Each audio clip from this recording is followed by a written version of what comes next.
এক ফোঁটা পানি আদমকে বানায়া এই দুনিয়াটা কয়েকদিন ঘুরাইয়া ফিরাইয়া অন্ধকার কবরে নিয়ে যাইয়া এই দুনিয়াটা তাহাকেও থাকতে দিবেন না। বলি বন্ধুরে বলি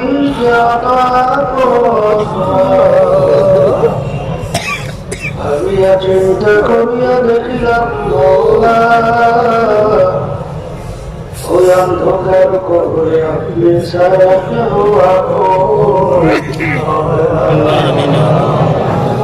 ربنا آتنا في الدنيا حسنة وفي الآخرة حسنة وقنا عذاب النار رب ارحمهما كما ربياني صغيرا سبحان ربك رب العزة عما يصفون وسلام على المرسلين والحمد لله رب العالمين وعليكم السلام ورحمة الله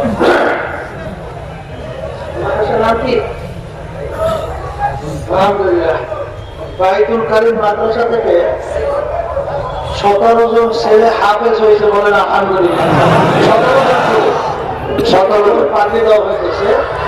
হ্যাঁ নাম বলেন হাফেজ মোহাম্মদ এনায়েতুল্লাহ পিতা আব্দুল হামিদ নারায়ণগঞ্জ, হাফেজ মোহাম্মদ শামস কবির বরিশাল, 2 নম্বর হাফেজ মোহাম্মদ আব্দুল্লাহ শামস ঢাকা, হাফেজ মোহাম্মদ মনিরুল ইসলাম কুমিল্লা, হাফেজ মোহাম্মদ ইহসানুল হক চিরাইদা, 6 মোহাম্মদ আবু বকর ভোলা, সিয়াম শেখ গাজীপুর, সামিউল ইসলাম মানিকগঞ্জ, মাহমুদুল হাসান মাহফুজুর রহমান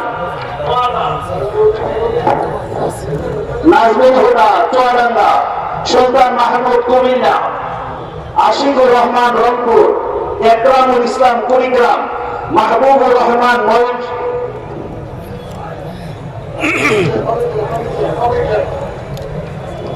হাবিব মোহাম্মদ বশির হাবিব পটুয়াখালী, হাফেজ জুনায়েদ আহমেদ ঢাকা। আর আল কারিম হামিদুস সুন্নাহ মাদ্রাসার একটি ছাত্র হাফেজ মোহাম্মদ আব্দুল রাজ্জাক বাড়ি ভোলা। আলহামদুলিল্লাহ বাইতুল কারিম মাদ্রাসা সম্মানিত মহতামের দোয়া চেয়েছেন হাফেজ মোশাররফ মুফতি মোশাররফ সাহেব এখানে আছেন। আর আমাদের আল কারিম হামিদুস সুন্নাহ মাদ্রাসার আমাদের জয়েন্ট সেক্রেটারি মিজান এখানে আছে, তার সবাই দোয়া চেয়েছেন।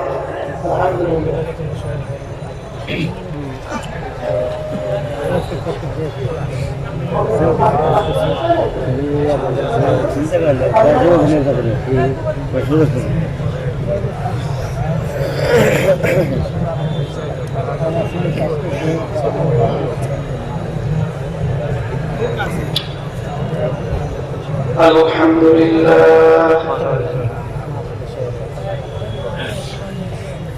الحمد لله نحمده ونستعينه ونستغفره ونؤمن به ونتوكل عليه ونعوذ بالله من شرور أنفسنا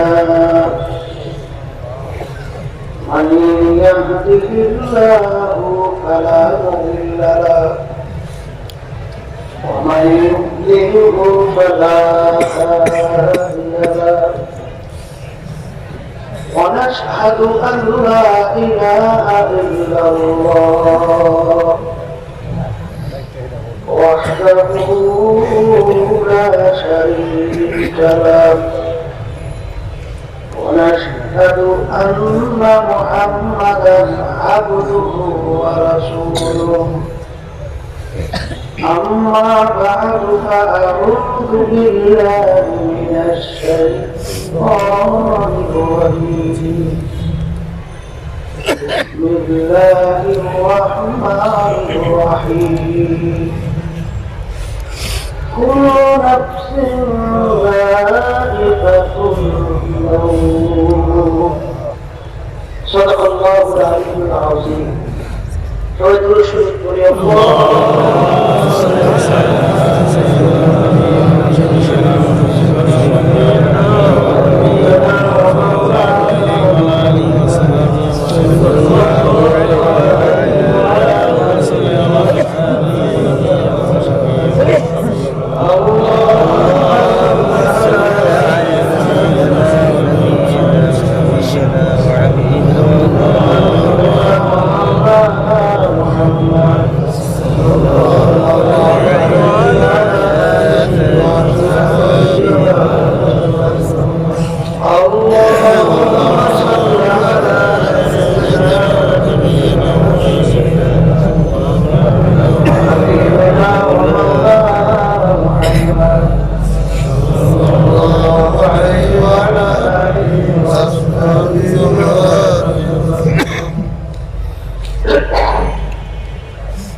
শুকরিয়া আদায় করতেছি মহান রব্বুল আলামিনের দরবারে। রব্বুল আলামিন 3 দিন ব্যাপী মাহফিলের শেষ দিন শেষ বৈঠক, কারণ হলো জীবনের শেষ বৈঠক হতে পারে। কয়েক বছর পর্যন্ত 3 দিন ব্যাপী মাহফিল গোলার টেকের ভিতরে জন্মের নমুনা চলছে। তালাশ করলে দেখবেন যে মাঝখানে অনেকেই মাহফিলে ছিল, আজকে তারা আমাদের মাঝে নাই। এমন একদিন আসবে, আল্লাহ কবুল করলে মাহফিল চলতে থাকবে, কিন্তু আমরা থাকবো না। আমি আপনাদের সামনে কোরআনুল কারীম থেকে আয়াত শরীফ তেলাওয়াত করেছি। আয়াতের ভিতরে আল্লাহ রাব্বুল আলামিন বলেন প্রত্যেকটা জান্নাত তার রূহ আছে, তার একদিন না একদিন মৌতের শরাব পান করা লাগবে। ওয়ালাউ কুনতুম ফি বুরুজিন মুশাইয়াদা, কেউ যদি শক্ত পাথরের পাহাড় কেটেও এই মৃত্যু থেকে ভাগবার চেষ্টা করে ঢুকায়, সময় মতো মালাকুল মাউত ওখানে হাজির হবে। বুঝা গেল মৃত্যু থেকে কেউ রেহাই মরণ যেহেতু লাগবে, 2বার 3বার মরণ হলে ব্যাপারটা একটু আলাদা ছিল, কিন্তু মরণ একবারই যদি দুনিয়া থেকে বিদায় নিয়ে এই জগৎ থেকে চলে যায়, আর দ্বিতীয়বার ফেরত আসা যায় না।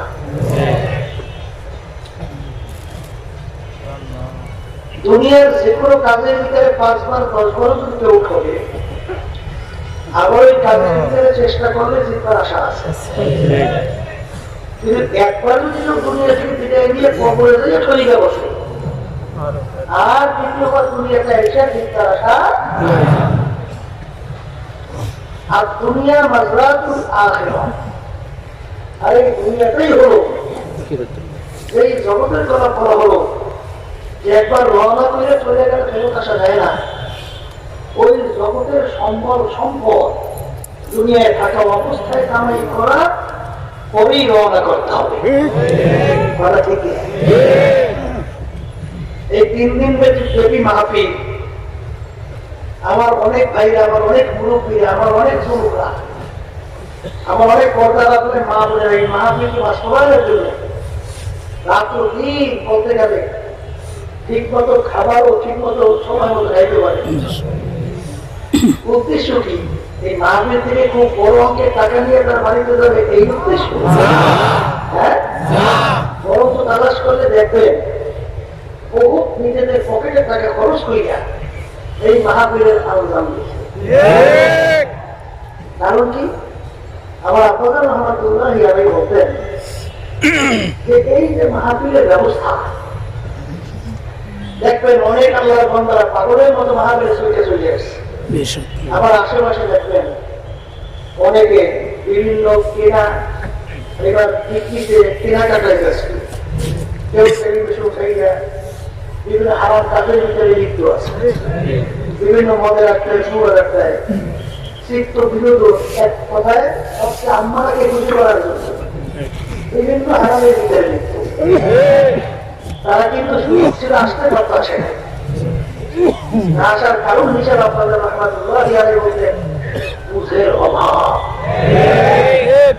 আর এই বুঝের জন্যই কিন্তু এই মাহফিলের ব্যবস্থা। কথা বলেন নাই? দেখেন আল্লাহর কথা আমার আপনাদের রহমাতুল্লাহ বলতেন যে তোমরা যদি কেউ বলতে পারো হুজুর আমার যদি আপনি পা ধরতে পারেন কারণ আমি আর গুনার কাজ করবো না, অর্থাৎ জাহান্নামের রাস্তা দিকে চলবো না। আপনাদের রহমাতুল্লাহ বলতেন বাবা আমি খোদার কসম করে বলছি 100 বার তোমার পা ধরতে আমি রাজি আছি, কিন্তু তারপরও বোঝা ওই গুনার কাজের থেকে যাইও না, জাহান্নামের রাস্তা দিকে চলিও না। কারণ কি এক শ্রেণীর মানুষ তাকে পা ধরলেও গুনার কাছ থেকে জাহান্নামের রাস্তা থেকে ফিরানো যায় না, আর এক শ্রেণীর মানুষ তাকে ফেরাবার জন্য শতবার পা ধরতে রাজি হয়ে যায়। এর কারণটা কি? আল্লাহ রাব্বুল আলামিন এই আল্লাহর বান্দাদের ভিতরে সুখ দান করছে, আর যাদেরকে দিনের পথে আনা যায় না, গুনাহ থেকে ফেরানো যায় না, ওদের ভিতরে এখনো দিনের বুঝ আসে না। কথা ঠিক কি? এই মাহফিল কিসের জন্য? বুঝের জন্য। বলে বুঝের জন্য। এখন মাহফিল তো বুঝের জন্য, বুঝবে কারা? বলেন যারা মানুষ। যারা মানুষ কারা বুঝবে? যারা মানুষ। সূরাতে মানুষ, ভিতর পশু, আবু জাহাল, উতবা সাহেব, আবু লাহাব, মাক্কা, এরা কিন্তু বুঝবে না। এরা বুঝবে না। বুঝা গেল যারা মানুষ তারা বুঝবে, আর সূরাতে মানুষ ভিতরটা পশু বুঝবে না। তাহলে বুঝা গেল যে মানুষের সূরা আকৃতি অঙ্গ প্রত্যঙ্গ হইলেই মানুষ হওয়া যায় না। এই কবি এক কথায় বুঝাতে গিয়ে বলছিলেন গর্বাসুরাত আদমে সাবুদে আহমাদুল গুরুজের হাত সাবুদে। আল্লাহ রাসূল সাল্লাল্লাহু আলাইহি ওয়াসাল্লামকে দেখতে, আবু জাহালকে দেখতে, অঙ্গ প্রত্যঙ্গ হাতের দিক থেকে, পায়ের দিক থেকে, চোখের দিক থেকে, কানের দিক থেকে কোনো পার্থক্য আছে? বলেন আছে? আল্লাহ রাসূল সাল্লাল্লাহু আলাইহি ওয়াসাল্লাম তার নাম শুনলে দুরূদ পড়া ওয়াজিব হয়ে যায়, ঠিক কি না? আল্লাহ রাসূল সাল্লাল্লাহু আলাইহি ওয়াসাল্লাম তার নাম শুনলে দুরূদ পড়া ওয়াজিব। আবু জাহেলের নাম শুনলে মুখ থেকে বের হয়ে গেছে লাআনাতুল্লাহি আলাইহি, আল্লাহর গজব ওর উপরে পড়ছে, বেশি বেশি পড়ুক। তাহলে বোঝা গেল যে মানুষের আকৃতি অঙ্গ প্রত্যঙ্গ হইলেই মানুষ হওয়া যায় না। তাহলে মানুষ কিন্তু একটা ভিন্ন জিনিস, তারা দেখি না। আল্লাহ রাসূল সাল্লাল্লাহু আলাইহি ওয়াসাল্লাম হাদিসের ভিতরে বলেন আলা ইন্না ফিল জাসাদি মুদগা ইযা সালাহাত সালাহাল জাসাদু কুল্লুহু ওয়া ইযা ফাসাদাত ফাসাদাল জাসাদু কুল্লুহু আলা ওয়া হিয়াল কলব। মানুষ কাকে বলে ভালো করে বলবে, এই বুঝের জন্য ভাবি। আল্লাহ রাসূল সাল্লাল্লাহু আলাইহি ওয়াসাল্লাম বলেন প্রত্যেকটা মানুষের মধ্যে একটা স্পেশাল আমার মাওলার কুদরতি গোষ্ঠের টুকরো আছে। প্রত্যেকটা মানুষের ভিতরে আল্লাহ বড়ই স্পেশাল একটা গোষ্ঠের দিয়েছে, টুকরো আছে। আল্লাহ রাসূল সাল্লাল্লাহু আলাইহি ওয়াসাল্লাম বলেন ওই গোষ্ঠের টুকরো যখন ভালো হয়ে যায় ওই মানুষটা সমস্ত মাখলুকাতের ভিতরে শ্রেষ্ঠ সম্মানিত হয়ে যায়।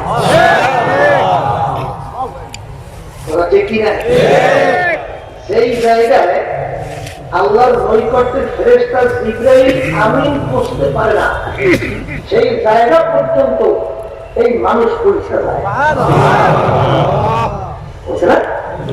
সবে মেয়েরা যে আল্লাহ রাসূল সাল্লাল্লাহু আলাইহি ওয়াসাল্লাম গেলেন।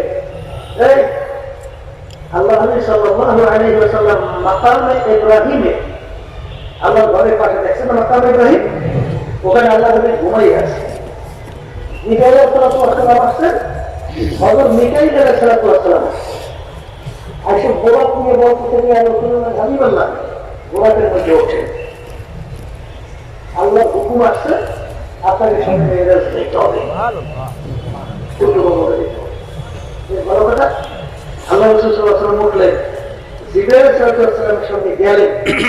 এমন একটা জায়গায় যাওয়ার পরে জিবরাইল সাল্লাল্লাহু আলাইহি ওয়াসাল্লাম বলতেছেন ইয়া রাসূলুল্লাহ হাবিবাল্লাহ, এখন সামনে আপনার একা চলতে হবে, আমার এক পা সামনে যাওয়ার শক্তি আর নাই। যদি এক পাও সামনে বাড়ে আমার সমস্ত এই পাখা 600 মতো পাখা আছে, সব পুড়িয়ে সাক্ষাৎ দিয়ে যাবে, এক পাও সামনে নিয়ে যাবো। এখন সিদ্ধার্থ মাঝে কি হয় না, যায় কিনা? আল্লাহ রাসূল সাল্লাল্লাহু আলাইহি ওয়াসাল্লাম একা রওনা করে। ভয় করে না, ভয় করে না, একা, কোনো মানুষ নাই, কোনো ভয় নাই, বাড়ি নাই, সব ভয় করে না। আল্লাহ রাব্বুল আলামিন তার সবচেয়ে কাছের সাথী আবু বকর সিদ্দিক রাদিয়াল্লাহু তাআলা আনহু, এই তার আওয়াজ আল্লাহ হাবিবের কানে পৌঁছে দিয়েছিল। আল্লাহ রাসূল সাল্লাল্লাহু আলাইহি ওয়াসাল্লাম এই অনুভব করলে আবু বকর আমার সঙ্গে আছে। কি এখানে সম্মানিত ফেরেশতা জিবরাইল আলাইহিস সালাম বলতে পারে নাই, সেখানে কে বসলো? আল্লাহ। মানুষ কথা ঠিক আছে কি? আল্লাহ বলে মুসা আলাইহিস সালাম রওনা করছে, পথের ভিতরে দেখে গাছের গোড়ায় বসে আছে। এক রাখাল বলতেছে, মালিক আপনাকে পাইলে আমার ছাগলের দুধ হয়ে পান করে গোসল করাইয়া সুন্দর করে সাজাই করে বহুত কথাবার্তা কথা বলতো। এই মুসা আলাইহিস সালাম যখন শুনলে বলে কি আমার মালিক কি তোমার আমার মতো খায় না? কি বলতেছ? খেয়াল ভেঙে গেছে, উঠছে জঙ্গলে দিয়ে রওনা করে গেছে। ওদিকে রাখাল পাগল হয়ে জঙ্গলে যায়, আর আল্লাহ রাব্বুল আলামিন তার নবী মুসা আলাইহিস সালামের কাছে ওহী প্রেরণ করে। ওহী আমার সরে মুসা আল-খুদা বান্দায় মা রাতে রাখাল বেজুগা। হে জামানার মুসা, তোমাকে আমি দুনিয়ার ভিতরে পাঠাইছি আমার পথ ভোলা বান্দা বান্দীদেরকে আমার সঙ্গে জোড়া গেছে। আমার সঙ্গে জোড়ানো বান্দাকে আমাদেরকে কেন পৃথক করবো?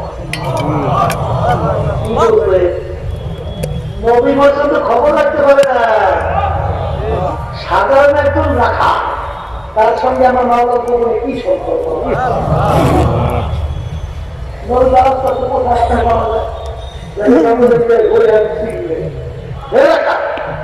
তুই সেই কথা বলতেছিস, এই কথাগুলো আবার একটু বল। আমার মাওলা তো এই কথাগুলো বড় পছন্দ করছে। রাখাল বলে, নবী গো, ওই কথা যদি এখন আমি বলি তাহলে আসলে আমি এখন আর বসে, কারণ ওই খেয়াল তো এখন আমার নাই। যখন আপনি আমাকে বাধা দিতে তখন হুজুর আমার অবস্থানটা কেমন ছিল?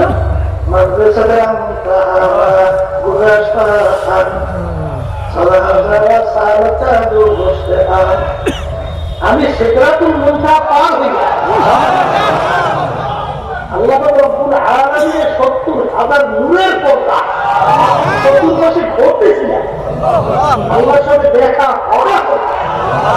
ওই অবস্থায় আপনার হুজুর আপনি আমাকে বাধা দিচ্ছে, ওই অবস্থাতে এখন আর আমার নাই।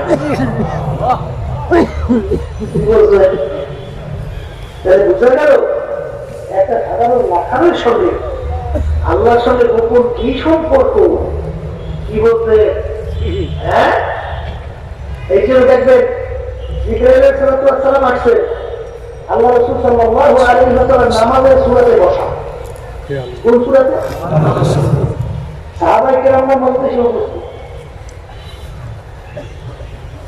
সাহাবারা বলতেছেন ব্যক্তিকে আমরা কেউ চিনি না, ব্যক্তি মদিনা শরীফের লোকও না, যদি মদিনা শরীফের লোক হইতো সেন্তাম মুসাফিরও না, মুসাফির হলে তার সাথে একটু পরিচয় আমার মসজিদও থাকবে, তাও নাই। শরীরের ভিতরে পোশাক একেবারে দমদমে সাদা, চুলগুলো একেবারে মিষ্টিতে কালো, সাধারণ সাদা, সরাসরি লোকটা আল্লাহ হাবিবের হাঁটু মুবারকের সঙ্গে হাঁটু মুবারক মিশেই বসে। অন্য রাতের ভিতরে আসছে আল্লাহ হাবিব সাল্লাল্লাহু আলাইহি ওয়াসাল্লাম, তার দু পায়ের উপর হাত রাখছে, তার হাঁটুর উপর। আচ্ছা, সারা পাইকারের মধ্যে কিছু বলতে পারে যে আল্লাহ রাসূল কিছু বলেন না, তাকে এটাই দেখতেছে। তাহলে বোঝা গেল যে পরিচিত লোক ছাড়া গাড়ির মধ্যে বেশি কেউ বসতে পারে। তাহলে আল্লাহ রাসূল সাল্লাল্লাহু আলাইহি ওয়াসাল্লাম আগের সঙ্গে তার সঙ্গে পরিচয় আছে, কথা দিয়েছি। আগার তো ব্যক্তি আইসা আল্লাহ রাসূল সাল্লাল্লাহু আলাইহি ওয়াসাল্লামকে তিনটে প্রশ্ন করছে। কয়টা প্রশ্ন? তিনটা। প্রথম প্রশ্ন, মাল ঈমান ইয়া রাসূলুল্লাহ,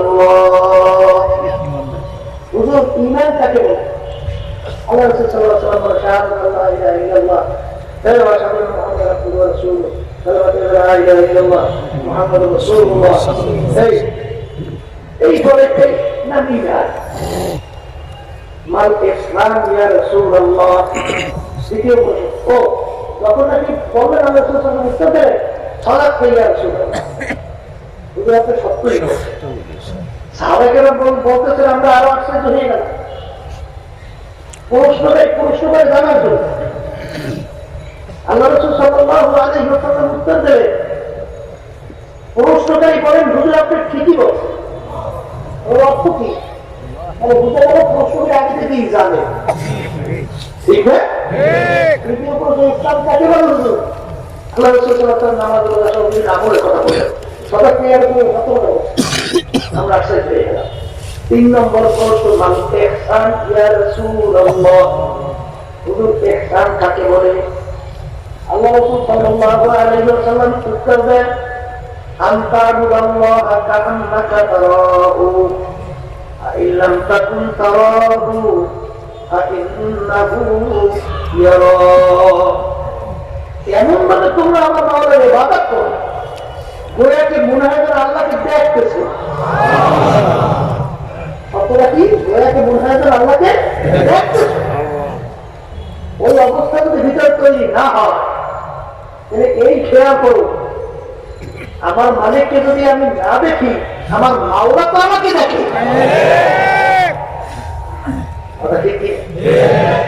আল্লাহকে দেখতেছি অথবা আল্লাহ আমাকে দেখতেছি। এই ইবাদতের ভিতরে অবস্থা কয়টা? বলেন দুইটা। বলেন কয়টা? দুইটা। অথবা আল্লাহকে দেখতেছি অথবা আল্লাহ আমাকে দেখতেছে।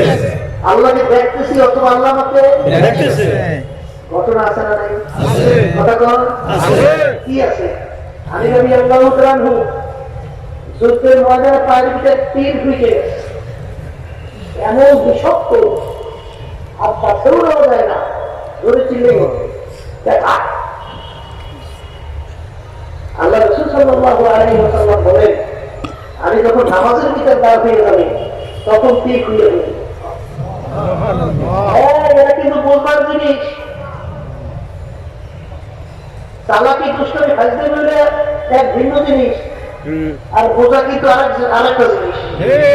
কথা ঠিক না?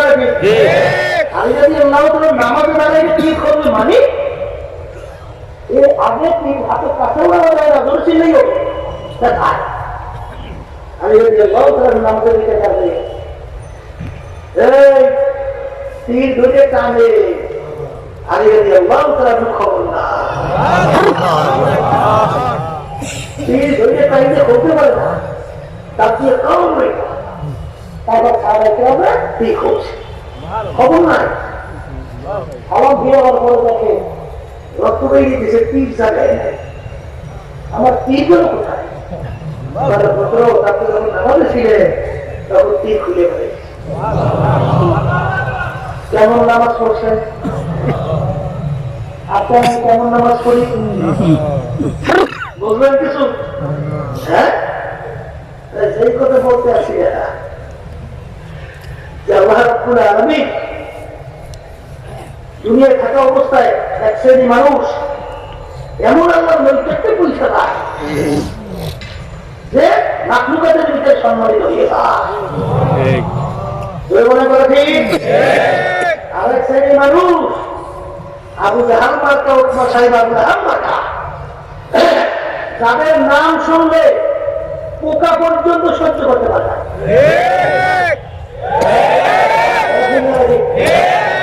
গরুর পায়ের ভিতরে পোকা লাগে, ছাগলের পায়ের ভিতরে পোকা লাগে না, অনেক সময় লাগে না। সাতজন যদি সুদ খোর ঘুষ খোর ওগুলোর নাম লেখে যদি ওই গরুর পায়ের মধ্যে লাগে তাহলে পোকা পর্যন্ত করতে চায়। বাস্তব ঘটনা কয়েকদিন আগে আমি তারা তৈরি আছে বাড়িতে ওর ছাগল দ্বিতীয় দাঁড়াইতে যায়। এবার ছাগল বাড়ির পায়ের ভিতরে পোকা আসতে বাড়িতে যাকে পাও এগুলো তা তৈরি হয় না। ও রাত্রে ওই সাতজন সূত্র ঘুষ করে নাম দেখে পায়ের ভিতরে লাগে ওরে দেখতে আছে সব রাতেই লড়াই করে বাসা সর্বদিন হাদিসের ভিতরে এক শ্রেণী আল্লাহ বন্ধাবাদীর আল্লাহ নিকটে পৌঁছার পরে তাদের বিরহের বেদনায় যখন দুনিয়া থেকে বিদায় হয় আসমান পর্যন্ত তাদের বিরহের বেদনায় কান্দে। ঠিক কিনা? যার বাস্তব নমুনা দেখেন নাই আল্লাহ কত ফজল করিম রহমাতুল্লাহি আলাইহি যখন দুনিয়া থেকে বিদায় হয়ে গেল, আকাশ একেবারে ঝকঝকে পরিষ্কার সূর্য, হঠাৎ আকাশটা একটু আসমানটা একটু মেঘাচ্ছন্ন হইয়া একটু টিকটিক টিকটিক করিয়া আসমান দেখাই দেয়, আবার যেই আসমান সেই আসমান হয়ে গেছে। হাতে করে সবাই দেখছে।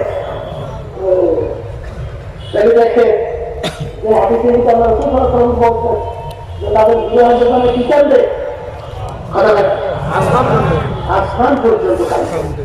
কিন্তু এক শ্রেণীর মানুষ আছে এই যেগুলো মরলে মানুষ তো খুশি হয়, মাখলুকাত পর্যন্ত খুশি হয়। দেখবেন এক শ্রেণী মরার পরে বলে শয়তানরা মরছে ভালো হয়েছে, বলে না বলে না শয়তানরা মরছে ভালো হয়েছে। ওই শয়তানরা অত্যাচারে আর নির্যাতনে আর নিপীড়নে আমরা অস্থির হয়ে গেছি, শয়তানরা মরছে ভালো হয়েছে। তাহলে বুঝে গেল মানুষের সুরত আকৃতি ধরি মানুষ হওয়া আবার মানুষের সুরত আকৃতি ধরি মানুষ হওয়া যায় না। তাহলে মানুষ কাকে বলে, কোনটা ভালো কোনটা মন্দ, এইটা নির্ভর করে কিন করে ওই টুকরাকে আমার গোষ্ঠের টুকরো করে। ঠিক কিনা? আমি বলি নাই, আল্লাহ রাসূল সাল্লাল্লাহু আলাইহি ওয়াসাল্লাম বলছেন আলা ইন্না ফিল জাসাদি মুদগাহ ইযা সালুহাত সালুহাল জাসাদু কুল্লুহু ওয়া ইযা ফাসাদাত ফাসাদাল জাসাদু কুল্লুহু আলা ওয়া হিয়াল কালব। প্রত্যেকটা মানুষের ভিতরে একটা গোষ্ঠের কুদরতি আল্লাহর টুকরা আছে গোষ্ঠের। ওই গোষ্ঠের টুকরা যখন ভালো হইয়া যায় ওই মানুষটা এক পর্যায়ে ফেরেশতার চেয়ে সম্মানিত হইয়া যায়। আর ওই গোষ্ঠের টুকরা খারাপ হইতে হইতে হইতে হইতে এক পর্যায়ে ওই মানুষটা কুত্তা শিয়াল শুয়ারের চেয়েও খারাপ হইয়া যায়। ওই গোষ্ঠের টুকরার নাম হইল কলম।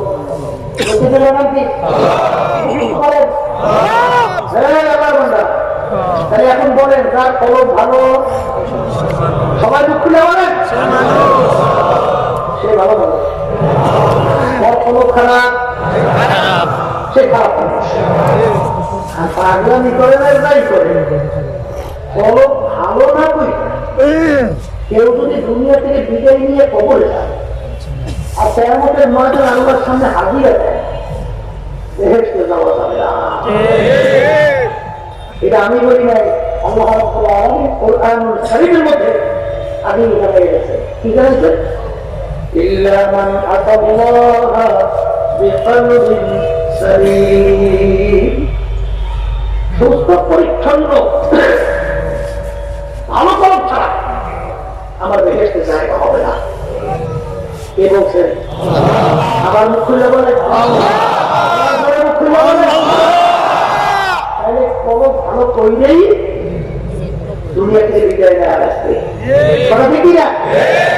আল্লাহ রাসূল সাল্লাল্লাহু আলাইহি ওয়াসাল্লামকে আল্লাহ রাব্বুল আলামিন দুনিয়াতে পাঠাইছেন, এর ভিতরে একটা কারণ হলো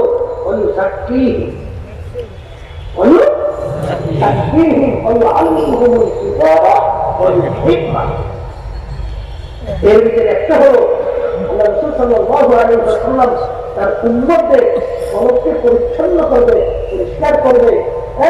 যেটাকে বলা হয় আত্মশুদ্ধি। নামাজ পড়া যেরকম খরচ, এরকম আত্মশুদ্ধিও কিন্তু খরচ। আল্লাহ রাব্বুল আলামিন কোরআনুল কারীমের এক সূরার মধ্যে গুরুত্ব বুঝাবার জন্য প্রায় 9টা কসম করার পরে বলছেন قد أفلح من زكاها وقد خاب من دساها। যারা আত্মাকে কলবকে পরিচ্ছন্ন পরিষ্কার করতে পারবা তারা নাজাত পেয়ে জান্নাতে যাইতে পারবা।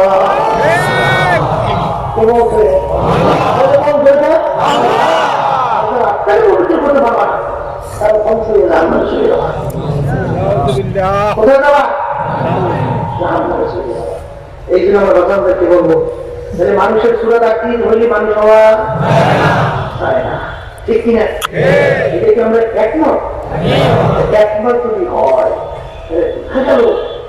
কলবকে পরিষ্কার করার জন্য এই যে চরমনের দড়িটা শোনেন, পীর মুরিদ শোনেন, এগুলো কিছুই হইল আল্লাহ বান্দা বান্দার কলবকে পরিষ্কার করিয়া সত্য মানুষ তৈরি করিয়া দুনিয়াকে বিদায় নিয়ে যেন কবরে দিতে পারে। এই জন্যই এই যত মেহনত, যত কষ্ট এবং যত পদক্ষেপ এবং যত প্ল্যান প্রোগ্রাম।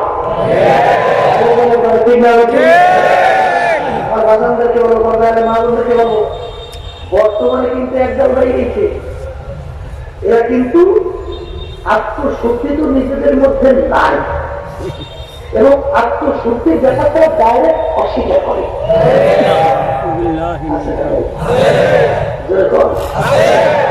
আছে না নাই? আছে আছে। আর এই ঘটনা কিন্তু ঘটবে, আসছে খবর কিছু নেই। তাহলে আল্লাহ রাসূল সাল্লাল্লাহু আলাইহি ওয়াসাল্লাম এই প্রায় 1500 বছর আগে সাহাবায়ে কেরামদেরকে লক্ষ্য করে বলছিলেন, আমার সাহাবায়ে কেরাম, আমার আগের নবীর উম্মতের ভিতরে ৭২ দল ছিল, আমার উম্মতের ভিতরে ৭৩টা দল হবে। কয়টা দল? আল্লাহ রাসূল সাল্লাল্লাহু আলাইহি ওয়াসাল্লাম তার উম্মতের ৭৩ দল হবে, কোনো সন্দেহ আছে? হবেই তো, না সন্দেহ আছে? এই ৭৩ দল বলে হিন্দু, খ্রিস্টান, ক্যাথলিক, বৌদ্ধ, অন্যান্য ধর্ম অবলম্বী সব একাত্রিত হইলে এরপর ৭৩ দল। যারা আল্লাহ নবীকে নবী মানে, যারা আল্লাহর উপর ঈমান আনছে, এদের ভিতরে ৭৩ দল হবে। এই ৭৩ দলের ভিতরে আল্লাহ সাল্লাল্লাহু আলাইহি ওয়াসাল্লাম বলেন ৭২ দল জাহান্নামে চলে যাবে। সবাই ভালো ভালো নাউযুবিল্লাহ। কয়টা জাহান্নামে যাবে? একটা দল শুরু হয়ে গেছে। বলেন কয়টা দল বের করে?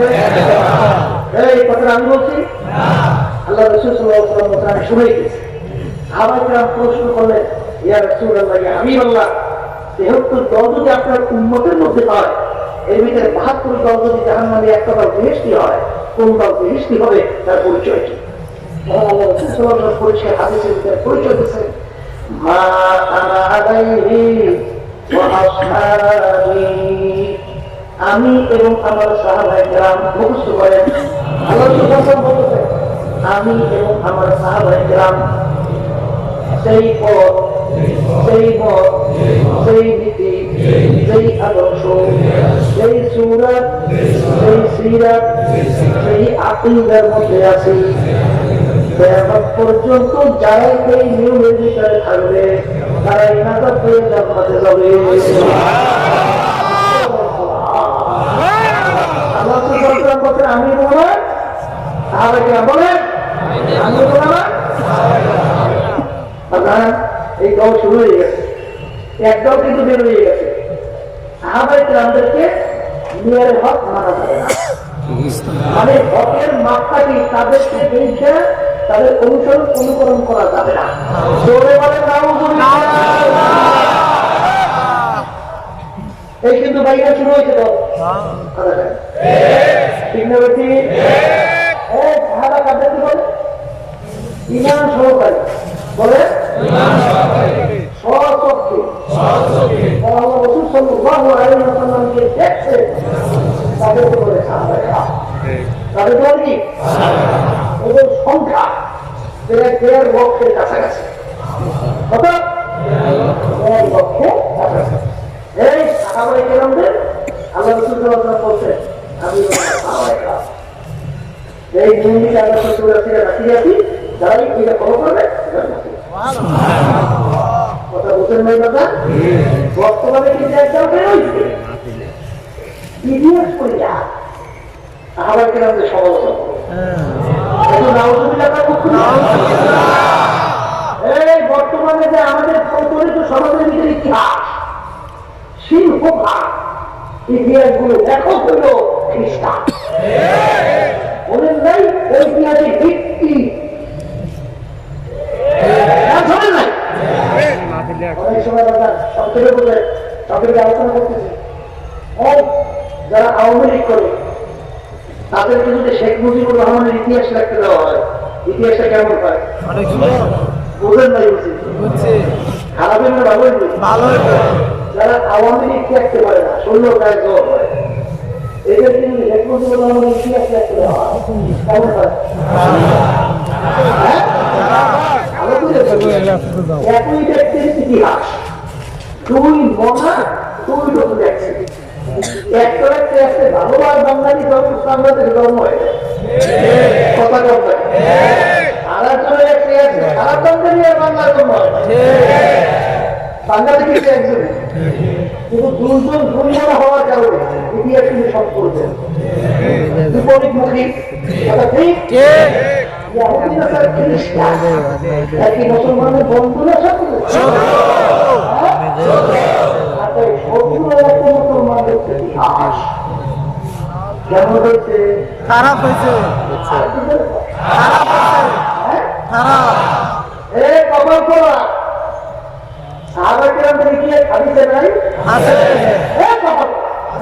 সাহাবায়ে ইতিহাস হাদিস থেকে আলোচনা করতে পারবা? খ্রিস্টানদের লেখা ইহুদিদের লেখা বিজয়ীদের লেখা ইতিহাস এই ইতিহাস নিয়ে আলোচনা করা যাবে। তুমি কি ইহুদিদের সাথে খ্রিস্টানদের কি বন্ধু নাকি?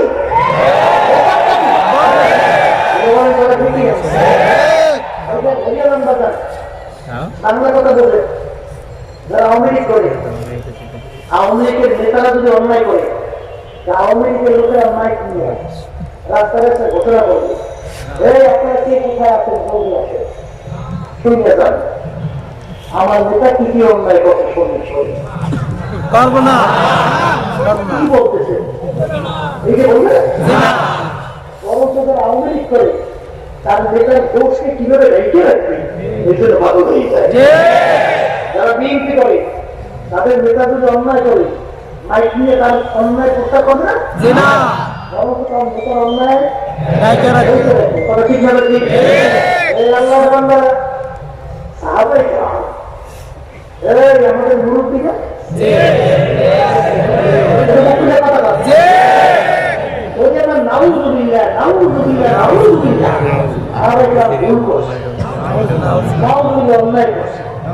আমাদের মুসলমানদের দায়িত্ব ওদেরকে মাইক নিয়ে খুব সুন্দরভাবে প্রচার করা।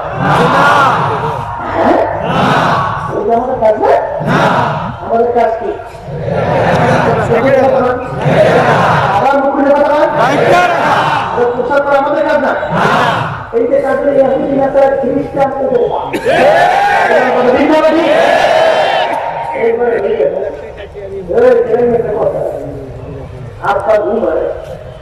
ঘুমের ঘরের ভিতরে মানুষের উপরে নজরকে দেখতে পারবো না পারে না ছেলে থেকে দেখে বাপের লঙ্গি উপরে এমন বাহিরে নাই দেয় দূর ধরে ঘোষণা এই আপনারা কি কোথায় আছেন জলদি আসে এই খেলা আমার আপনার কেমনে জমিয়ে ঘুমা খুব জ্ঞানী ভদ্র পড়া না কি বলবে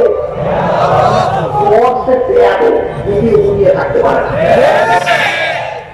তোমার কাজ কি দেখি আসল হয়েছে ঠিক কি রে এই নাউজুবিল্লাহ নাউজুবিল্লাহ আল্লাহ মাফ করুন যারা সাহাবারা ভুল করছে নাউজুবিল্লাহ নাউজুবিল্লাহ মুসলমানদের দায়িত্ব এই যে সরকারে প্রসার করে উঠলে করা জি না এই দায়িত্ব কি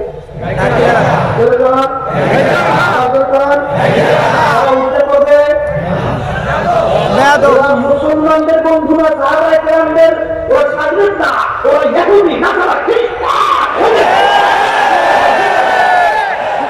ঠিক না এরপরে আসে তবে সাহাবায়ে কেরাম নাউজুবিল্লাহ অন্যায় করে আল্লাহ রাব্বুল আলামিন সাহাবায়ে কেরামদের কথা ঘোষণা করেছেন রাদিয়াল্লাহু তাআলা আনহুম ওয়া রাদু আনহু সাহাবায়ে কেরামদের ব্যাপারে আল্লাহর নবী আল্লাহ রাব্বুল আলামিন বলেন আমি তাদের উপরে রাজি খুশি হয়ে গেছি তারাও আমার উপরে রাজি খুশি হয়ে গেছে কে ঘোষণা করেছে আল্লাহ বলছে আমি তাদেরকে খুশি তারাও আমার খুশি এর অর্থ কি আল্লাহ রাব্বুল আলামিন তাদেরকে মাফ করার আগে দিলেন কথা ঠিক আগে দিয়েছে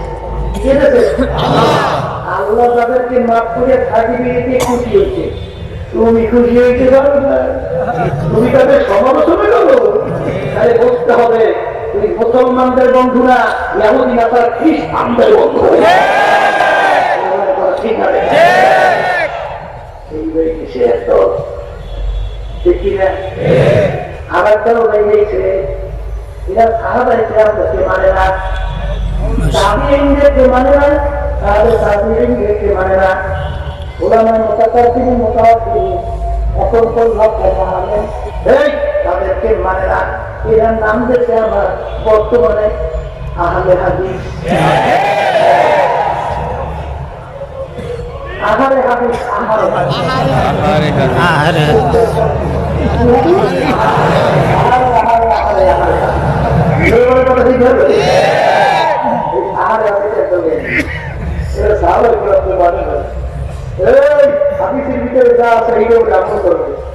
এই শক্তি তোমার আছে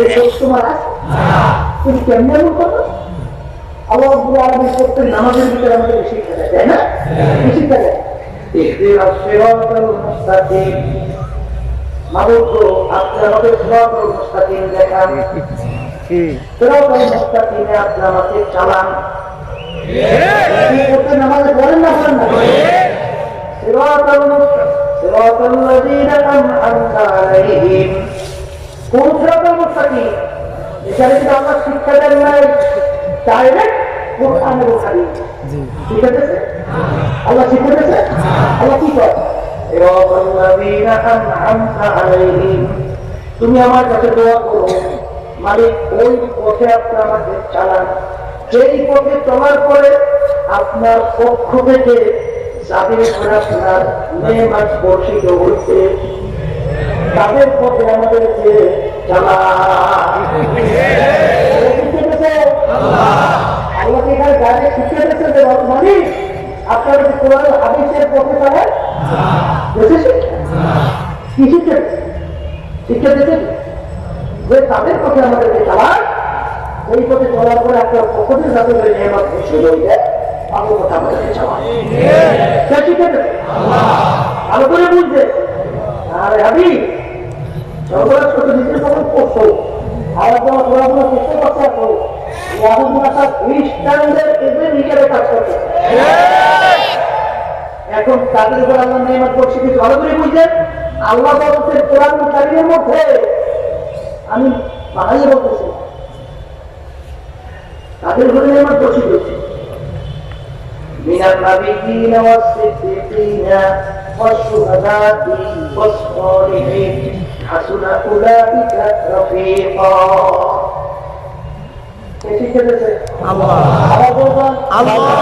তাদের মধ্যে চলতে বলছেন তাদের নিয়ামত বর্ষিত হয়েছে নবীদের উপরে বলে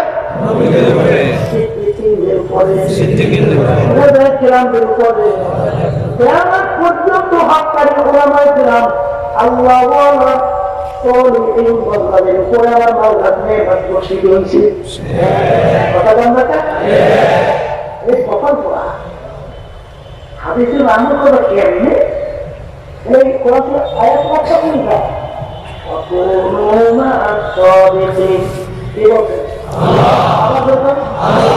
তুমি সবদিন বন্ধনের সঙ্গী হও হুকুম কার আমার তো আল্লাহর হুকুম যদি হয় কোরআন শরীফের যে ব্যাখ্যাও দিল নবীদের পর সুহাদের কিরামদের পর সিদ্দিকদের পর নেককার পর আল্লাহ কিরামদের ওই পথে আপনি আমাকে চালান কে শিক্ষা দেবে এই যদি কেউ বেশি করুন তবে পথ পাইবে না কোনদিন পাওয়া যাবে না জোরে বলো কোনদিন পাওয়া যাবে না আবার জোরে বলেন কোনদিন পাওয়া যাবে না পাওয়া যাবে এখন আবার বর্তমানে বের হয়েছেন আল্লাহ তো বলছেন সাদিক ইমানদারের সঙ্গী হোক একটা আল্লাহ অনুসরণ করো তার উপরে আমার মামার পক্ষে বসে রয়েছে এখন তারা পাইছে বর্তমানে একদল বের করছে বাবা তাদেরকে বাড়ি করছে বাবাদেরকে বাড়ি করছে বাবা ঠিক মতো 5 ওয়াক্ত নামাজ পড়ে না জামাতে তো অনেক সময় যাই না বাবা দাঁড়িয়ে নেয় বাবা কি নেয় পোশাকারই আল্লাহ রাসূল সাল্লাল্লাহু আলাইহি ওয়াসাল্লাম সাহাবায়ে কেরামদের পোশাকের সাথে তার মিল আছে তাহলে বাবা সমস্ত কালচার গুলো যে আমাদের কাছে খ্রিস্টানদের সঙ্গে মিল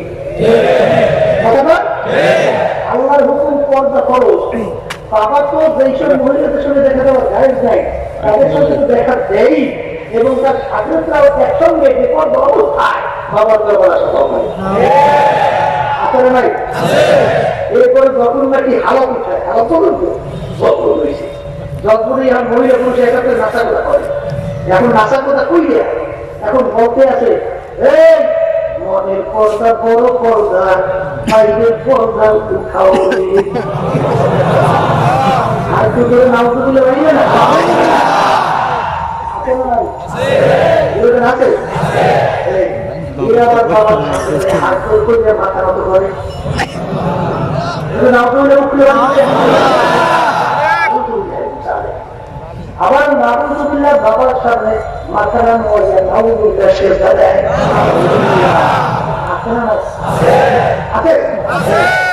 আবার কবরের ভিতরে যাইয়া মাথার বানাইয়া বাবার দরবারে কবরে যাইয়া মাথা মতো করে নাউযুবিল্লাহ আমার সেজদা দেয় আছে না ভাই আমার বন্ধুরা নবীর উম্মতের ভিতরে দল কয়টা এই মানে ভুলে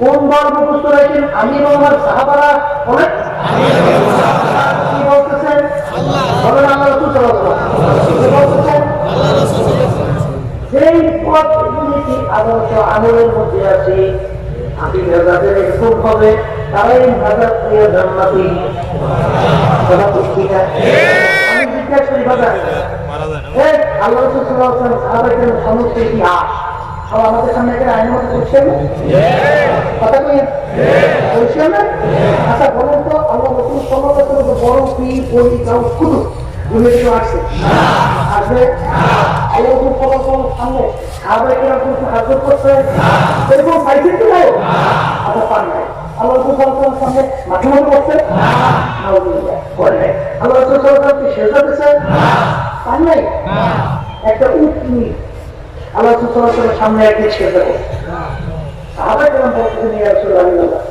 মুক্তি আপনাকে সেজদা করতে আমরা আপনাকে সেজদা করতে চাই আল্লাহ রাসূল সাল্লাল্লাহু আলাইহি ওয়াসাল্লাম বলতেছে আল্লাহ ছাড়া আরো সামনে চেষ্টা করা যাবে না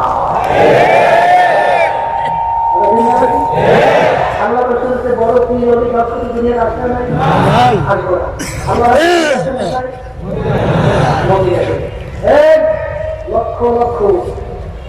বাংলাদেশ থেকে তো লোক কেউ করে হাজিয়ে যায় না, যায় না, হজ করতে যায় না, মোদী এসে আল্লাহ রোজাকে ফলন দেয় না, আল্লাহ রোজাকে সামনে যাওয়ার পর হাজির করা যায়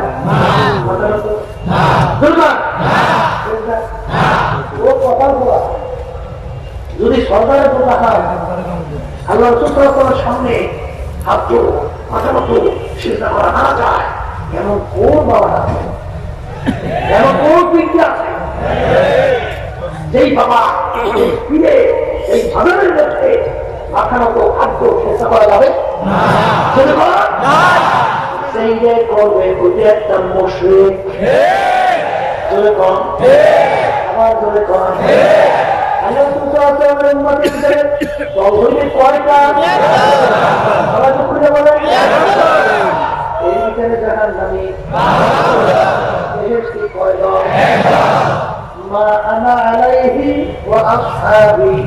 আমি এবং আমার সাহাবায়ে কেরাম যারাই নিয়মে থাকবে তারাই জান্নাতি। বলেন কথা ঠিক। এখন আমার বাচ্চাদেরকে বলবো, মা বোনদেরকে বলবো, অনেকে বলে হুজুর তার ভিতরে যদি কামালিয়াত নাই থাকতো তাহলে হুজুর যাওয়ার পরে বিভিন্ন সমস্যার কথা, বিভিন্ন সমস্যা নিয়ে গেছি, আমার বিভিন্ন কেস কামাইতে ভর্তি আছি, যাওয়ার পরে হুজুর আমাকে কামালি থেকে আমি পরিত্রাণ পাইছি, মুক্তি পেয়েছি। হুজুর আমার বাচ্চা কাছে হয় না, বাবার কাছে যাওয়ার পরে এখন আমার বাচ্চা কাছে হয়েছে। আগে আমি গরিব ছিলাম, বাবার দরবারে যাওয়ার পরে এখন আমি ধনী হয়েছি। একটু ধরেছিলেই না তাহলে তোমার বাবা একবার যাওয়ার বাচ্চা কাছে হয়েছে, ঠিক না? কানা দরকারের নাম শুনছে ওখানে কানা তো কানা তো আসার পরে কমবে আমাদের খোদা পায়। যদি মানুষ ভ্রমণ করে চলতেছে আমাদের খোদা পায়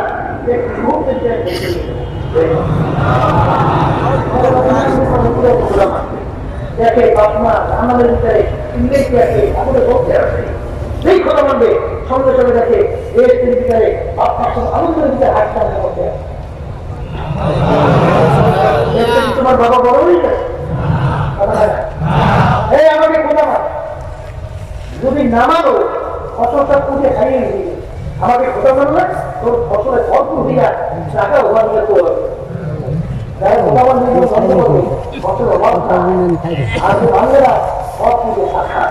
আমার কথা না আমার কি খাওয়া একটা মানুষের আমার বন্ধু আমার হুকুমে আমার কন্যা জায়গায় রেখে আমার তার তোমার বাবা একটা বেশি পারে ইমানদার বাবা বলবো কেন দরকার তুই খাবে তুই খাবে তুই খাবে ঠিক ভাবে তুই একবার মানুষকে কত করে চিন্তা করতে পারবি, দ্বিতীয়বার আর তুই চিন্তা করতে পারবি না। ঠিক ভাবে এই জন্য আল্লাহ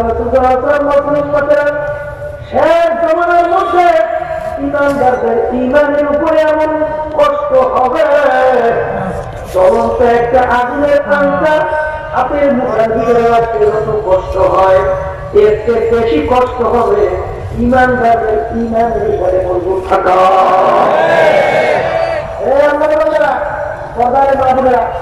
একটা জ্বলন্ত আগুনের আংটা হাতের মুখের ভিতরে রাখতে দেখছে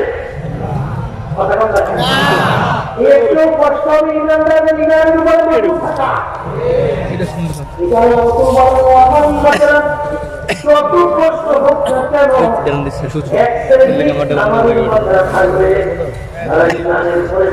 থাকবে কত বিপদ কেন আল্লাহ কর্মে তাদেরকে ইমান থেকে চলাতে পারবে না,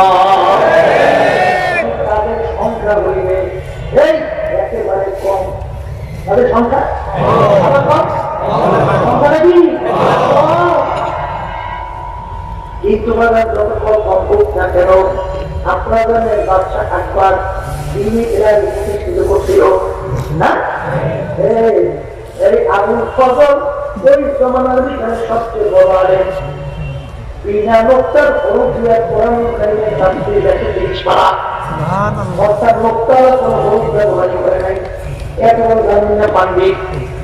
সে কিন্তু আবুল ফজল বাচ্চা আকবরের ইলমে ইলাহির পক্ষে ফতোয়া দিয়েছে। ঠিক কিনা? আমার বন্ধু ওই সময় মুজাদ্দিদ আল-কাসানি রাহমাতুল্লাহ আলাইহি হকের পক্ষে তিনি পরিষ্কারভাবে ঘোষণা করলেন এরা সম্পূর্ণ কুফরি। বাচ্চা আকবর তার ইলমে ইলাহির পক্ষে সমাবেশ ডাকলো, লোকের কোনো খবর নাই। আর আবুল ফজল নাবাজান মুজাদ্দিদ আল-কাসানি রাহমাতুল্লাহ আলাইহি হকের পক্ষে একটা সমাবেশ ডাকলো, সংখ্যা অনেক কম। কি ওদিকে আল্লাহ রাব্বুল আলামিন ঘোষণা করছেন জাআল হাক্কু ওয়া যাহাকাল বাতিল ইন্নাল বাতিলা কানা যাহুকা। অকাজে বাতিল জড়িয়ে যাবে, এমন এক প্রলয়ের মতো ঘূর্ণিঝড় আসলো। আবুল ফজল বাচ্চা আকবরের সমস্ত সমাজের সব কষ্টে পড়াইল। আর মুজাদ্দিদ আল-কাসানি রাহমাতুল্লাহ আলাইহি তার মস্তিষ্কে আল্লাহ রাব্বুল আলামিন অক্ষত অবস্থায় রেখে দেবে। যেই দুনিয়ার পিছনে জোয়ারের সঙ্গে কিন্তু নৌকা খারাপ হবে না, যেদিকে বাতাস দেয় সেদিকে কিন্তু পাল করা যাবে না। দেখতে হবে নৌকা কোন দিকে বাতাস কোন দিকে নৌরয়। আর মস্তি বুঝল না আমেরিকা না লন্ডন সে আমি মস্ত মদিনা কর খোদায়া। ও খালিনা নৌকার নবী গণনা ও তুল করিম করুণা কাতুন। তোমার 3.5 নৌকা কোন দিকে সরে বাঁধি, তোমার এই নৌকাকে দিকে লন্ডনের ঘাটে ঘাট দিবে না, তোমার নৌকা লইয়া মদিনায় আমার হাবিবের রওজার পাশে ঘাট দিবে। এই জন্য আমার বাজানদেরকে বলবো দুনিয়ার পাগল আমার বাবা, এই দুনিয়ার পিছনে পথ মাঝে মাঝে একটু চক্ষু বন্ধ করিয়া দুনিয়া সম্পর্কে মরা খাওয়া করবো। পরেরটা চিনলাম নিজেরটা চিনলাম। আজকে তুমি যমুনা গ্রুপের মালিক, কয়েকদিন আগে করোনা ভাইরাস আক্রান্ত হয়ে মারা গেল। তখন শ্বাস টানতে থাকতে পারে না, তখন ডাক্তারকে ডাকতে হবে ডাক্তার আমার শ্বাস এবং টানার ব্যবস্থা যদি করতে পারো আর কলম কাগজ নিয়ে আসো, সমস্ত সম্পদ তোমাকে আমি দিয়ে দেবো। ওই বেলায় যত চেষ্টা করবো আর শ্বাস টানা ছাড়ার ব্যবস্থা করতে পারবো না। 3.5টা কাপড় দিয়ে ফেল দিয়ে ফালাইয়া তারপরে 3.5 কবরের ভিতরে রেখে আসলো। এই সম্পদ সকলের জন্য রেখে গেল, নিজের জন্য কিছুই দিতে পারলো। মালিক নিয়ে আসলে অঙ্গ কোনো নিয়াত থাকে, নিয়াতটাকে ছাড়াইয়া আওলা দলের ছাড়াইয়া হইয়া বড় মালিক যখন আপনি মাহফিলের মাঠে নিয়ে আসছে আপনার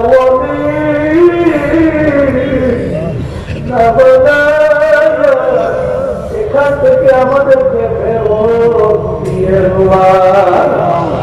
আমার মালিকের কাছে যদি খাইয়া যাওয়ার মতো যদি খাইতে পারো, আমার মালিক তো ঘোষণা করছেন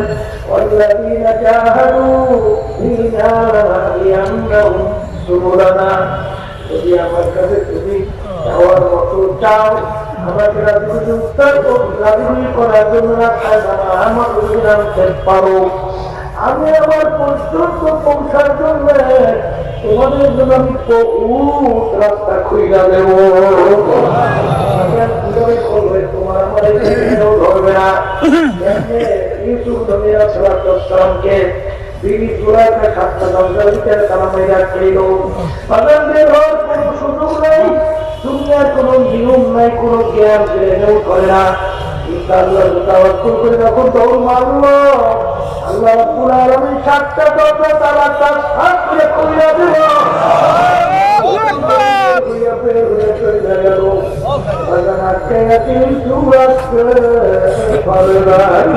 এই জন্য আমার বাগানদেরকে বলবো, এই দুনিয়ার পাগল কার প্রেমে বসত, কার পাগল হইত, কার জন্য সম্পদ রাখো, নিজের সম্পদ কি কামাই করছো, একবার যদি চলিতে বস আর দ্বিতীয়বার দুনিয়াতে এসে বিদ্যার কিন্তু আর আশা নাই। এই জন্য বাগানদেরকে বলবো, কথা কোনো দলাদলি খবরে চলবে না। তুমি পীর না মুড়ি মুক্তি না মহাদ্দিক, ধনী না গরিব বংশ, ভালো না মন্দ, কালা না ধরা, শিক্ষিত না শিক্ষিত, এই পরিচয় কিন্তু কবরে চলবে না। তুমি চল তুলে বাগান হাতে বাড়ি আল্লাহ আনহা ইন্তেকালের পরে, কবর দেওয়ার পরে আবু আনহু কবরকে লক্ষ্য করে বলবে, কবর মাটি সাবধান, কবর মাটি সাবধান, দেয়ালি করিল না, তোমার গর্বে কাকে রাখছি জানো। হাসান হোসেন রাদিয়াল্লাহু তাআলা আনহুমা আম্মাকে তোমার গর্বে রাখলাম, ও কবর মাটি সাবধান, দেয়ালি করিও না, তোমার গর্বে কাকে রাখছি জানো। আলী কারামাল্লাহু আনহু রাদিয়াল্লাহু তাআলা আনহু তার স্ত্রীকে তোমার গর্বে রাখলাম, ও কবর মাটি সাবধান, দেয়ালি করিও না, ও কবর মাটি সাবধান, দেয়ালি করিও না। সরদার মুহাম্মদুর রাসূলুল্লাহ সাল্লাল্লাহু আলাইহি ওয়াসাল্লাম তার পরিবার টুকরা সন্তান হাতে হাতে তোমার গর্বে রাখলাম, ও কবর মাটি সাবধান, দেয়ালি করিও না। আমার মালিকের হুকুমে কবরের মাটির জবান খুলে গেল, কবরের মাটি আছে আপনার ব্যাপারে আমার কাছে কার স্ত্রী, তার সন্তান, তার মা, ভুল বংশের লোক, শিক্ষিত অশিক্ষিত, এই পরিচয় আমার কাছে কোনো কাজ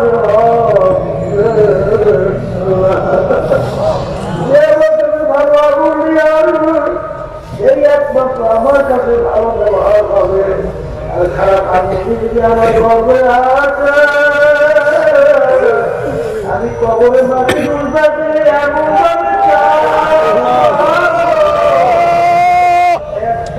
হাত ফিরিয়ে আমার কাছে কোনো খাতে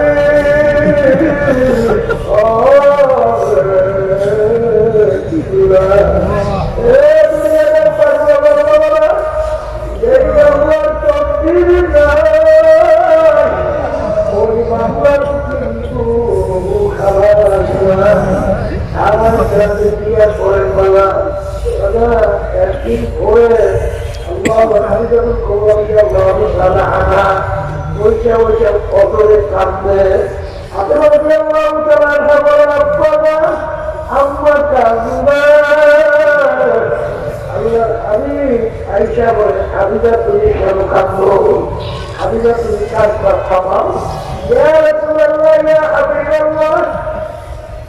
আমি খাদিজার চিন্তা ভাবনা করে দেখলাম, আমি দুনিয়ার ভিতরে কোন বিপদের মধ্যে পড়িয়া গেলে আমার বিপদের উদ্ধার করার জন্য আপনি দৌড়ে আছেন, আমার মেয়ে ফাতেমা দৌড়ে আছে, আপনিও দৌড়ে আছে, আমার বিপদে উদ্ধার করার জন্য চেষ্টা করে। কিন্তু আমি যদি খোলা না কাজটা কবরের ভিতরে বিপদে পড়িয়া ওই কবর তো আমার কেউ ওই কবরে আমার বিপদ থেকে কেউ উদ্ধার করবে, এই চিন্তা আমি খাদিজা কাঁদলে আল্লাহ রাসূল বলে, খাদিজা তুমি কান্না থামাও, আমি বলবো আমার শর্ত ভালো লাগবে, কি শর্ত বলো। আমি যদি দুনিয়া থেকে আগে বিদায় হয়ে চলে যায়, আপনার জামানো দিয়ে আমার কাপড়ের কাপড় পরানো লাগবে। আমি আমি যদি দুনিয়া থেকে বিদায় নিয়ে খবরে যাই, আমার কবরের প্রশ্নের উত্তর আজকাল দিয়ে দেওয়া লাগলো। ইন্তেকালের পরে কবর দেওয়ার পরে সবাই যার যার কাছে যায়, আল্লাহ কবরের পাশে বসে অপেক্ষা করে খাদিজার কবরের প্রশ্নের উত্তর দিবে। সময় কবরের কোনো প্রশ্ন নাই, কোনো উত্তর নাই। আল্লাহ একেবারে হাজির হোক, আপনি এখানে কিসের জন্য অপেক্ষা করে? মানে খাদিজার কবরের প্রশ্ন উত্তর দেওয়ার জন্য। আল্লাহ হাবিবুল্লাহ আমার খাদিজার কবরের প্রশ্ন তার স্মরণ রব্বুল আলামিন। আমার বাবারা, আমার আপনাদের মুখে শুনছিলাম, আমার দাদা রহমাতুল্লাহ আলাইহি বলছিলেন, আমার দাদা রহমাতুল্লাহ আলাইহির কথা শুনছিলাম। দাদা রহমাতুল্লাহ ইন্তেকালের আগে আগে চকরি পরে বসে পাশে কবরস্থান। আল্লাহু আকবার মালিকের দিকে ফিরে তুম চোখ দিয়া বাজা বাজা টক টক টক টক দিয়া পানি পানি বলে আর করুণে মালিকের দিকে ফিরে ডাক দিয়া বলে, ওরে আমার মাওলানা,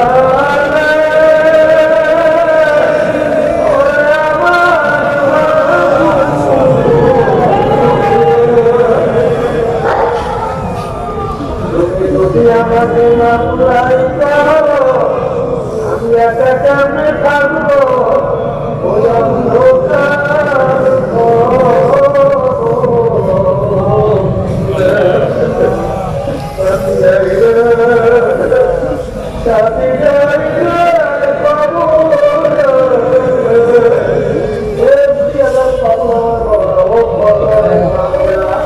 তোমার আমার জন্য যে কবর অপেক্ষা করতেছে, ওই কবর তো বাঁচে না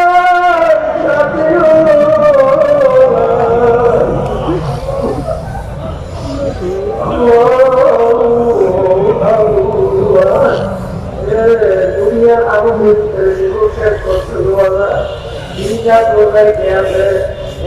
চিন্তা করছো তোমার আমার বাড়িতে ঘড়িতে যখন টুল শব্দ করে তুমি আমি বলে 9টা থেকে 10টা হয়ে গেছে, ওদিকে ঘড়ি তোমাকে আমাকে কাজ দিয়ে বলে ওর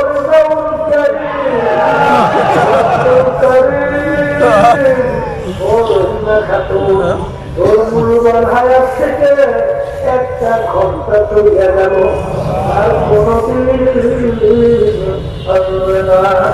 এটা বাগানদেরকে ভগবান আল্লাহ রাব্বুল আলামিন নাফরমানদের জন্য বেরোমাজি যারা নামাজ ঠিকমতো পড়ে না, বেরোতে যারা ঠিকমতো রোজা রাখে না, বেপরদা যারা ঠিকমতো পর্দা করে না, যারা ঠিকমতো আল্লাহর হুকুম অনুযায়ী চলে না, নবীর চরিত্র অনুযায়ী চলে না, হারাম থেকে বাঁচে না, এদের ব্যাপারে আমার মাওলা যে আযাব ও কবরের ঘোষণা, কবর সহ জাহান্নামের বিষয়ে কিয়ামতের ময়দানে আমার মালিক যে ঘোষণা করছে, ওই এক সেকেন্ডের আযাব সহ্য করার শক্তি দুনিয়ার কিন্তু কোন মানুষের না। এই জন্য আমার মালিকের ভাই বাতলে নিয়ে যাচ্ছেন বাজানদেরকে হলো পর্দারে পর্দার মা বোনরা যারা আছেন, আমি আপনাদের জন্য দোয়া করি, আমিও দোয়া চাই মালিক যেন আমাদের সবাইকে তার খাস বান্দা খাস বান্দি বানায় আর যেন খবরে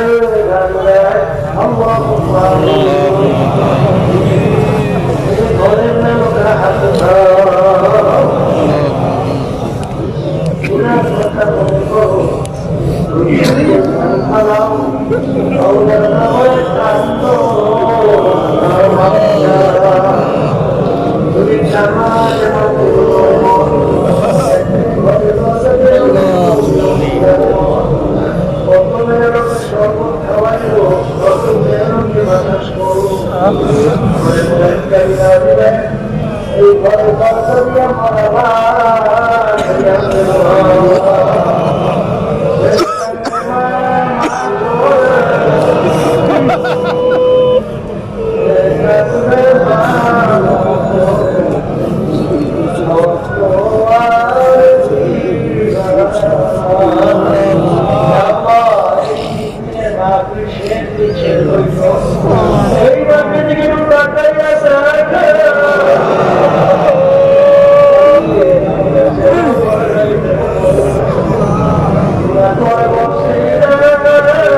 আল্লাহ মাফিকে আপনি হেদায়েতের জড়িয়ে বানায় দিয়ে আল্লাহ আপনি আমাদের কাছে হককে প্রকাশ করে দেন বাকিকে বাকি এসে প্রকাশ করে দেন আল্লাহ আমাদের সবাইকে হকের পথে থাকার প্রয়াস করেন আল্লাহ আমরা দুনিয়া ইসলাম মুসলমানের কাছে ইবাদত করেন আমরা জীবনের ইসলাম মুসলমানের কাছে ইবাদত করেন আল্লাহ আমরা আপনি জানিয়ে এই তার আম্মা তার আব্বা তার আত্মীয়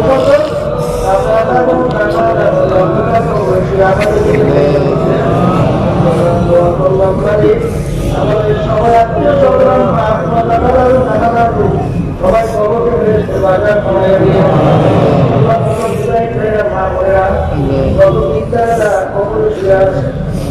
সবকে বাজার করাই দিয়ে আল্লাহ বিশেষ করে পর্দারের মা বোনরা করছে ছাত্র ছেলেরা সবাই মিলে এক মাসগুলো পুরা করে দিয়ে অনেকেই দোয়া করছে বাবু সবাই মিলে এক মাসগুলো পুরা করে দিয়ে السلام على المرسلين والحمد لله رب العالمين.